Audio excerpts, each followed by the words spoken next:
Depois ele e o ministro Alexandre de Moraes praticaram um ativismo político ainda mais explícito, se reuniram com 11 líderes partidários. Nós, o povo, que somos os verdadeiros donos do poder, que deveríamos ser respeitados, não ficamos sabendo o que foi discutido nessa reunião, mas o fato é que depois desse encontro, os líderes partidários que tinham se reunido com eles substituíram os deputados na comissão especial, aqueles deputados que iam votar a favor do voto impresso auditável, e colocaram no lugar deles outros deputados que se comprometeram a votar contra o projeto. Engraçadinhos, né? Pensaram que a gente não ia perceber.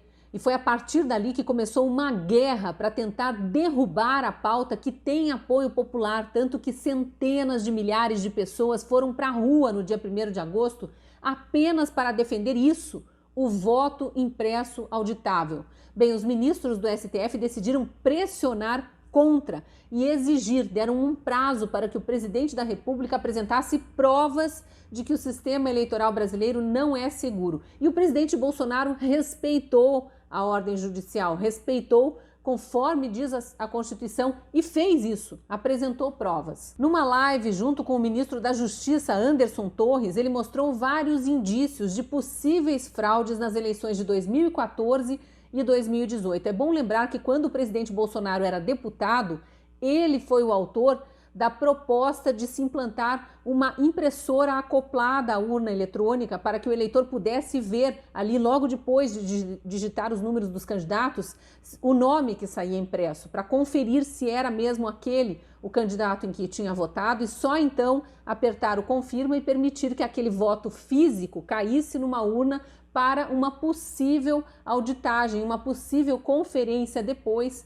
em caso de dúvida. Isso porque desde as eleições de 2014 havia muitas denúncias de profissionais de análise de sistemas e processamento de dados apontando coisas estranhas que aconteciam com as urnas. O PSDB chegou a contratar uma empresa de auditagem que concluiu que era impossível fazer auditagem nas urnas eletrônicas. Além dessa live, com uma série de indícios de possível manipulação do resultado das eleições, o presidente e o relator da PEC do voto auditável, o deputado Felipe Barros, deram uma entrevista revelando parte de um inquérito feito pela Polícia Federal para investigar uma invasão hacker no sistema do Tribunal Superior Eleitoral.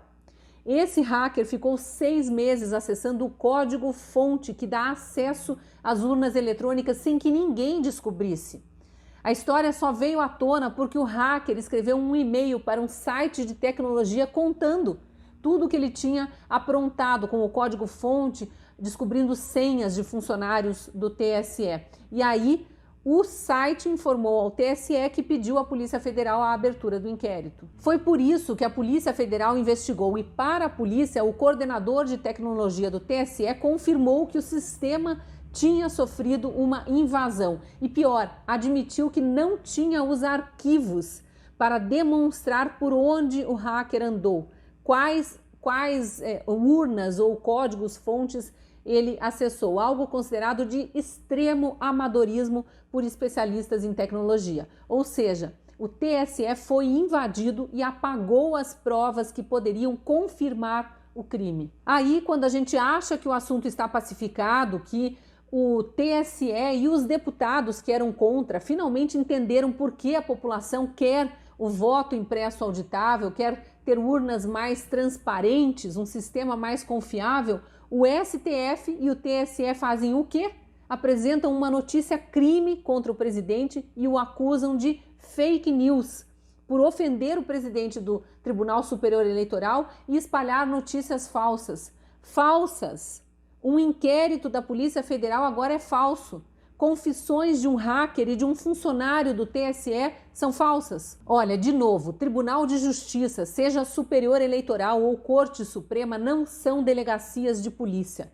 Juízes não são delegados, não são investigadores, não são promotores ou procuradores de justiça. A Constituição não permite que juízes ainda mais na condição de vítimas, sejam quem investiga, quem acusa e depois quem julga e condena. Isso sim é autoritarismo e ameaça à democracia. Está tudo muito claro, a população está vendo. Juízes que se metem na política ou avançam sobre outros poderes, sobre o Ministério Público, sobre a polícia, sobre o legislativo, até sobre o executivo, deveriam sair, perder o mandato. A Constituição prevê que eles estão sujeitos, sim, a impeachment, se desrespeitarem a Constituição ou se agirem ao contrário do que está previsto em lei. E há vários pedidos de impeachment de ministros do STF no Senado. Aí vem outro problema. Só o presidente do Senado pode colocar um desses pedidos ou vários deles em votação para que os outros senadores apreciem e aí sim decidam o que fazer. Então está na hora do presidente do Senado, Rodrigo Pacheco, começar a ouvir a população que está amedrontada com razão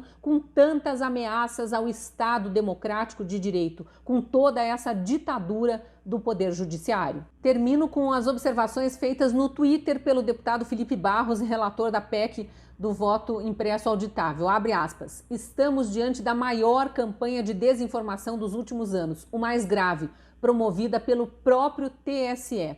Fecha aspas. E tem também um resumo perfeito feito pelo comentarista de política Adriles Jorge, também no Twitter. Abre aspas para ele.